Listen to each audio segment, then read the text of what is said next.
Hey guys, Sarah from Sweet Scents from the Dollhouse.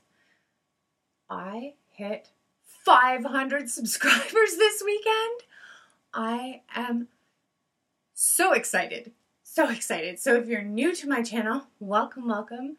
We are a teeny tiny little channel, but we are so happy to have you. We have some of the coolest subscribers here. I try and create wax content at least 4 or 5 times a week. I throw in a couple other just random requests, so on and so forth. Look how cute this is. Luxury is in Gracie's sleepover bag. It's full of dirty clothes, but he loves it. He's all like warm and snuggly. Oh, can't get enough of this guy. Anyhow, welcome to my channel. We're super happy to have you. To my regular waxies, you guys know that I took a weekend off, which is absolutely unheard of. I love doing YouTube. I love bringing you guys creative content all the time. Unfortunately, I want to be upbeat and happy and bring you the real me.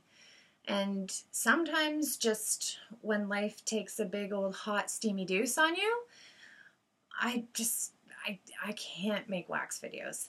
I have a hard time conveying, or I guess faking, happy. So I just took the weekend off and hung out here at the Dollhouse with the kids. It was great. Everything is fine. Just every family is unique. And I'm not talking about like my bubble, like my baby dolls and the little world I've created. I'm talking about extended family. Every extended family is unique. It's a cool collective group of people who all love one another, or should, but they're all on their own paths, right? Sometimes, actually, I think most families have that one family member who is just an absolute train wreck. Yeah. That family member is rolling in like a tornado, leaving disaster in his wake. And for a very long time, I'd say like my late teens, all of my 20s, and into my early 30s, I had this savior syndrome where you can muck up your life, I'll rush in and fix it, and I'll help you, and I'll do this, and I'll do that, and I'll fix you, and all you have to do is maintain, and next time you screw things up, I'll come and bail you out again. No. I think there's something about hitting 35 where you're like, meh, no thanks. I don't want any more fucking projects. I just want to be happy, just want to live my life. I love you, and I empathize that you're suffering, but I am not going to be your mother. I am certainly not going to be a martyr. And I certainly can't love you enough to make you love yourself, nor can I continue to fix you or, hold you up on your own 2 feet. You gotta, at some point, skid across rock bottom and decide to stand on your own 2 feet. So that's where we're at, and I just took a couple days off, and now I'm back, and I'm fine, and I'm me, and I'm collected, and that's always the Sarah that I want to convey on this channel. Nobody wants personal drama, okay? We all have enough of our own. But speaking of drama, and this is going to be quick, this is the end of the drama. So this weekend, while I'm maxing and relaxing, on my weekend off, my videos hit Facebook. Oh my word. The Dollhouse drama phone was like, ring-a-ling-a-ling-a-ling. Crazy. Just blowing up. Notifications. Did you see? Oh, of course you didn't see. You're not on Facebook. Guess what's happening? I'm like, ah! Oh my God. So I just want to answer some quick questions or unanswered questions that I didn't answer in those videos, and then we are moving on to my next most requested Monday. So first things first, people asked why I didn't approach the admins myself. I have the utmost respect for people who run those pages. I think that is a full-time 24-hour-a-day payless, thankless job sometimes. Those lovelies are doing a bang-up job making sure that they are creating a safe buy and sell community for everyone. And I can't even fathom the responsibility of that. I am absolutely positive anytime anyone gets ripped off, they take it to heart. I can guarantee you. Or they feel like they haven't done their job. So I don't feel like I was taken advantage of on those wax pages. I was taken advantage of by one particular person, and not everybody in those wax chat groups are out to get you. I think that there's by far cooler people. I'd say like 99.9% of them are cool as shit, and then you just get the one rat ball asshole that ruins it, right? But the admins do a phenomenal job. Not only are they creating a fair, safe place for both buyer and seller, they are also honoring the creators in one of the most admirable ways that I think more buy and sell places should do, or should model themselves after these wax chat groups or wax de-stash groups. Because, I mean, look at, what is that site? I'm probably going to pronounce it wrong, but Mercari or whatever it is, people go on there and sell shit for 3 times the retail value. Where on these de-stash pages, that must be so taxing and so detailed to make sure that nobody is overcharging. That is the most honorable way to pay tribute or respect to the original creators of these wax projects or products, because it is an art, you know, and me or you or whoever shouldn't be making a profit off something that we didn't create ourselves. So I think these admins are doing a phenomenal job. Just amazing. I know I couldn't do it. But at the same time, because I'm not an active member of those groups anymore, just because Facebook isn't for me, it had nothing to do with the wax end of it. I actually miss that part of it. It's the rest of the Facebook world that pisses me off. I didn't feel it was my place to go and rock somebody else's boat or create drama in a group that I'm not even a part of. That's just, it's not where I'm at. And I think I would feel the same way if, say, an admin from a Facebook page came and started drama on my YouTube channel. Like, it's a respect thing, right? So it's not that I was trying to be shady or hide it from these groups. I spoke very openly and very publicly about it, knowing that a lot of my audience is members of those groups. I knew it would get out, but it just wasn't going to be from me. I wasn't going to go and shit in somebody else's Facebook group. And that's what I equate it to. That was a whole boatload of shit. Next question was, why the heck did I send one girl $700 worth of product? Fair. Fair enough question. I don't buy $30, $40 de-stashes because I'm Canadian. I wish I was American. What I wouldn't do to get a $40, $50 de-stash in my mailbox. It's making me wet just thinking about it. Honestly, the lengths that Canadians have to go through to get American vendor wax is absurd. So anytime I place an order, it's a big one. The orders were $150, $130. There was 2 PayPal transfers, one for 120 something, one for 130 something for the two big de-stashes collectively. They were 5 de-stashes altogether, but I paid in 2 PayPal transfers. It was $686 spent within a 25-30 day time frame, but I was either having the vendors ship it directly to her, or I gave her 2 PayPal transfers for a collective of $686 in 25 days. That is a lot of money, but being Canadian, if you watch any of my hauls coming up, the majority of my purchases, I very rarely spend under $100 at any restock, because I then have to leave the dollhouse and drive an hour and 20 minutes, cross the border, which is a pain in my lady balls, pick up my stuff at a receiving service. I pay anywhere between $5 to $10 per package, depending on the weight, depending on how much I've spent. Then I also have to go to all of the amazing American retail outlets that we don't have here in Canada. It costs me a hell of a lot of money. So just to answer any questions, when I purchase American Indie Vendor Wax, I go big or go home. So that's how I added up to such a large quantity. Large quantities, multiple transactions in a 25-day time period. And then what was supposed to happen, that was between November 1st and the end of November. And then she was supposed to ship it direct to Canada, and I was going to pay the international shipping to have it shipped to my door. And then I wouldn't have to drive across the border in the snow and nonsense. So hopefully that answers that question.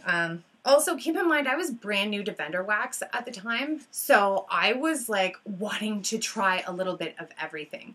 We have very few indie vendors up here in Canada, and it was like a whole new world. I wanted to taste and explore and try it all. Surely you guys were there your first year in vendor wax too. You guys are probably spending mad coin as well. And you might still be spending mad coin. I'm finding at like the 1 year mark, coming up to my 1 year mark, I kind of now know what I like, what I need, what I really don't need based on my wax closet. So yeah, I think now I'm going to start slowing my roll a bit. What else was I going to say? To the person wondering if I received the Super Tarts D-Stash, yes. That was one attempt only after I hounded her. She said that she was going to replace my Wax Wednesday order with D-Stash. She said that she had posted a list of all of the clams that were damaged from my Wax Wednesday order, and that was over $150 worth of stuff. And Wax Wednesday pricing, 25% off. It was a lot. So she said that she was going to send me exactly full clamshells of what I ordered. And when I got it, I was like, oh. not that I'm not grateful.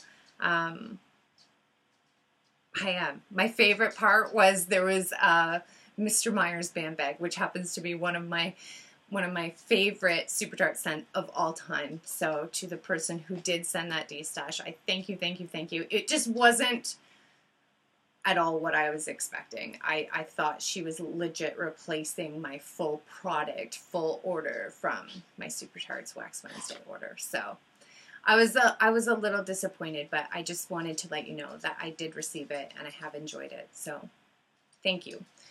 I apologize that she told you or gave you that guilt trip that I was a friend going through a hard time. Clearly my hard time was with her.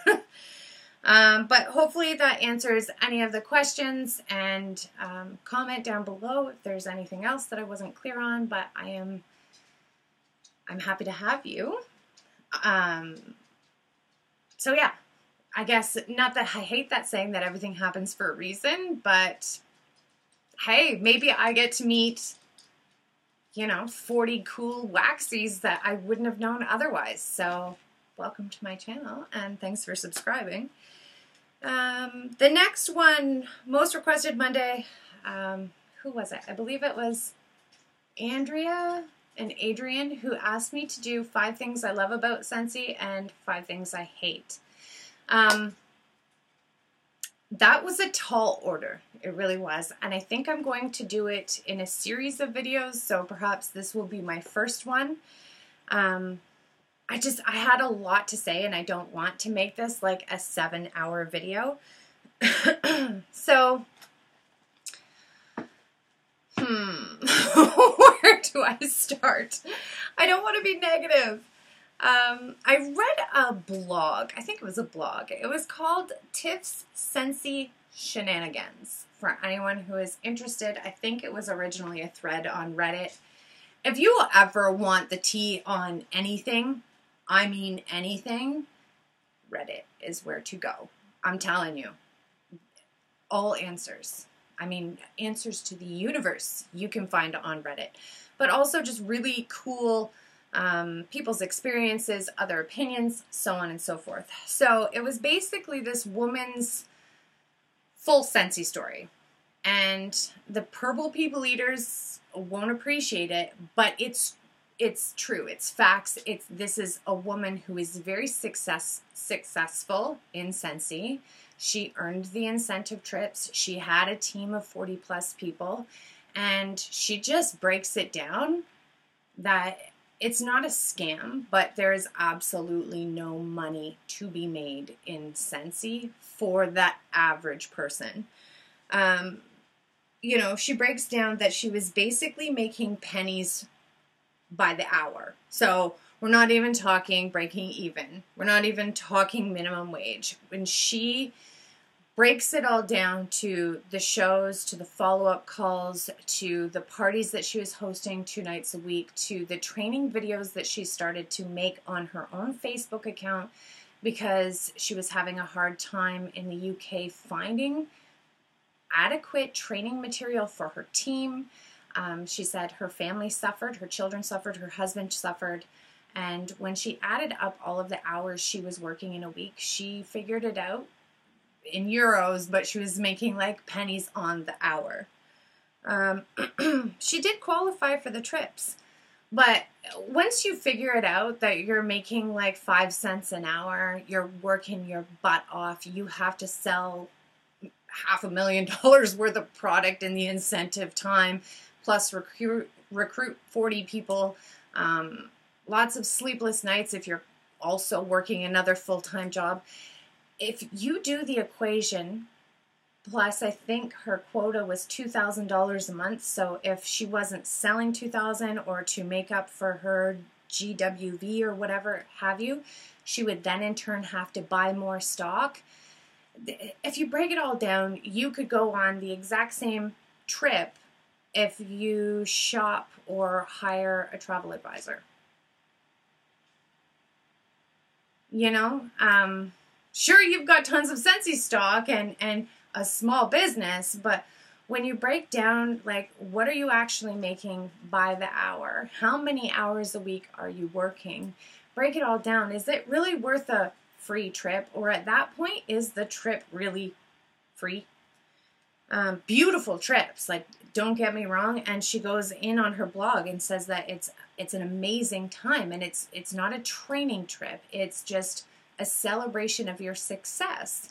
So she very much enjoyed the trip. But this is the average person who was successful at selling Scentsy.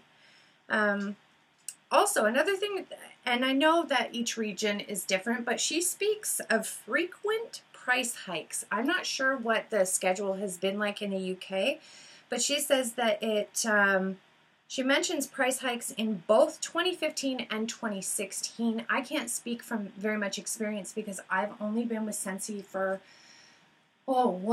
15 months. But I did see another 10% increase on the entire catalog in the fall of 2017. It was 10%, with the exception of the bars that went up 33%, which was... that's quite the price hike. Here in Canada, a Scentsy bar is $8. It's definitely the most expensive product on the market. But I wasn't sure. To my senior Scentsy consultants, comment down below. Is there a price hike annually? Should we be anticipating another price hike? I don't know how that happens.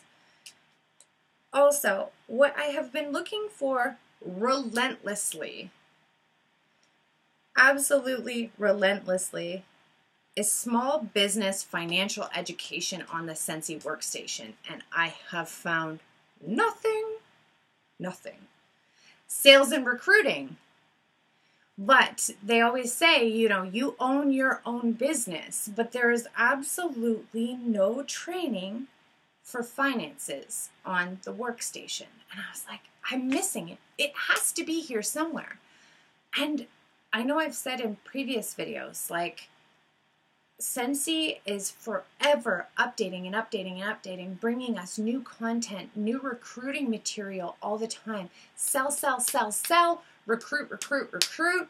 But what about profit and loss? What about teaching these new small business owners or brand new business owners how to keep a ledger? Does any of my fellow Scentsy consultants break down their monthly costs versus their commission and see where you're at or how much you're making on an hourly rate? And I'm talking expenses versus revenue. So your new catalogs, your new testers, your business supplies monthly, whether it's the scent and warmer of the month, whether it's the flyers, promotion, your website charges. You might have multiple website charges if you maintain several regions.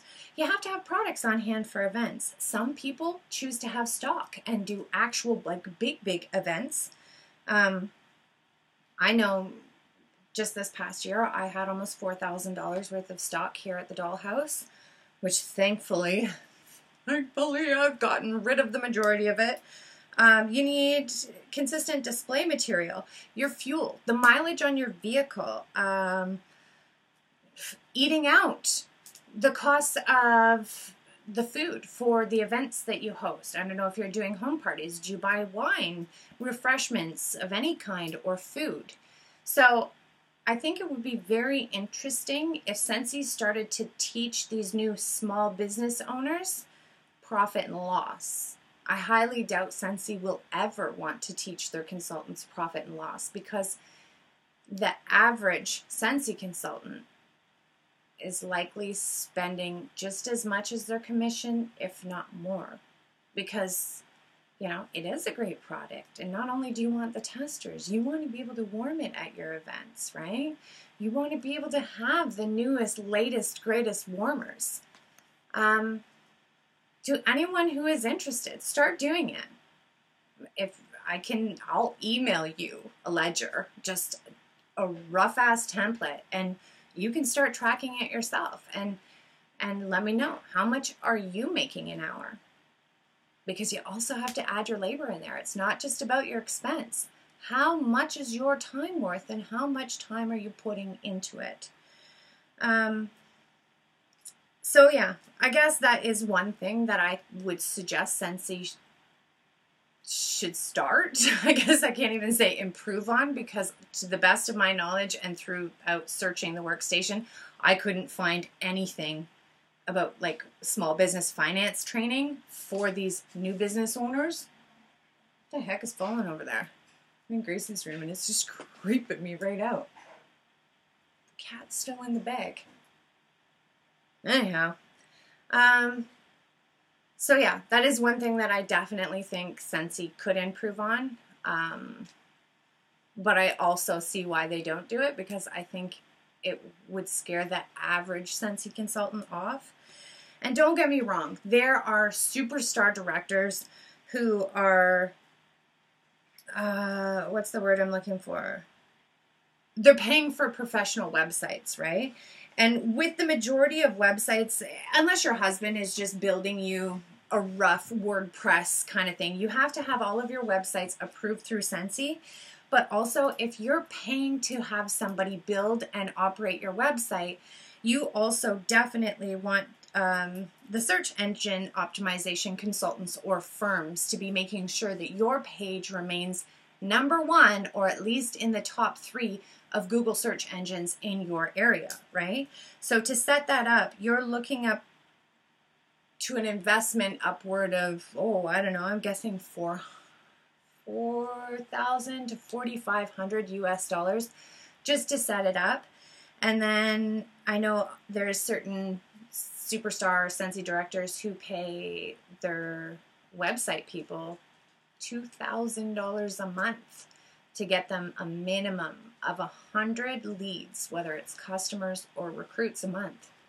Some of your big superstar directors have that kind of a budget, but they also have teams of like 900 people below them.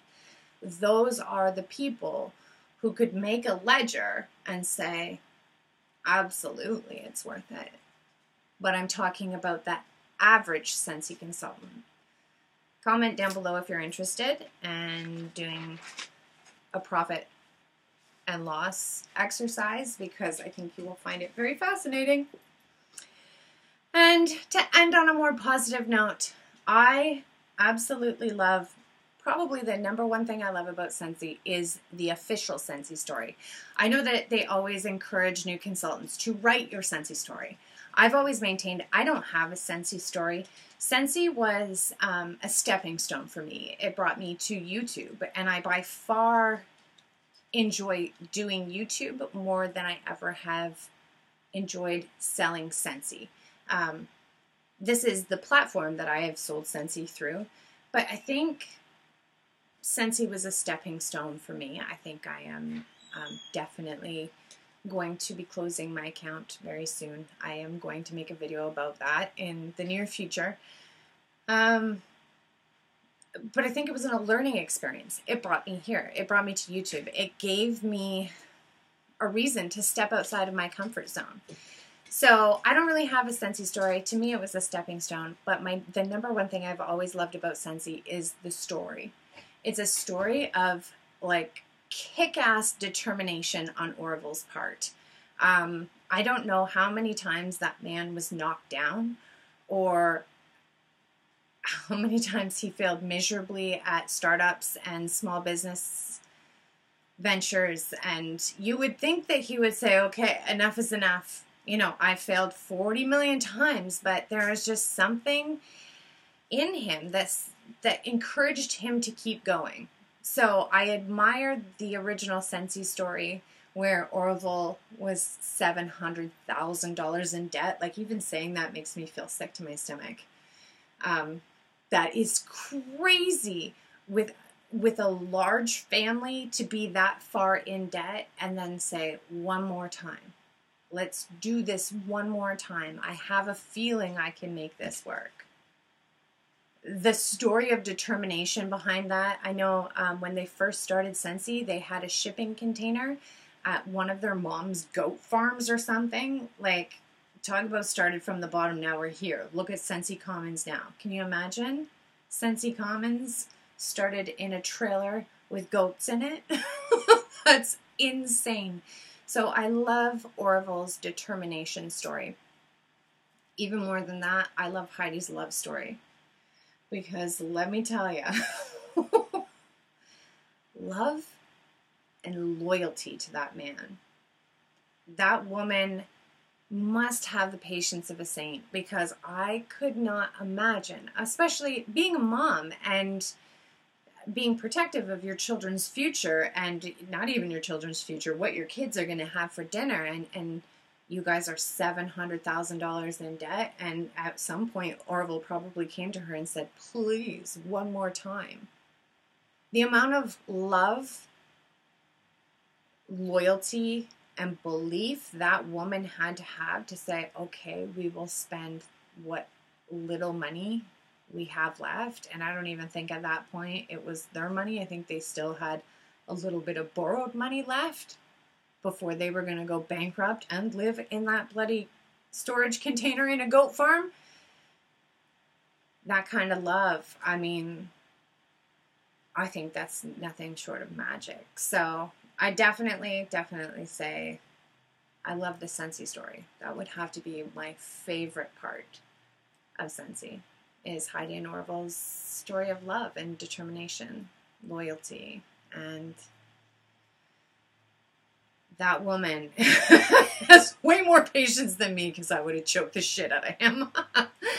That's it, folks. Thanks so much for watching another Most Requested Monday. Comment down below if you want to talk about something next week. Subscriber's choice.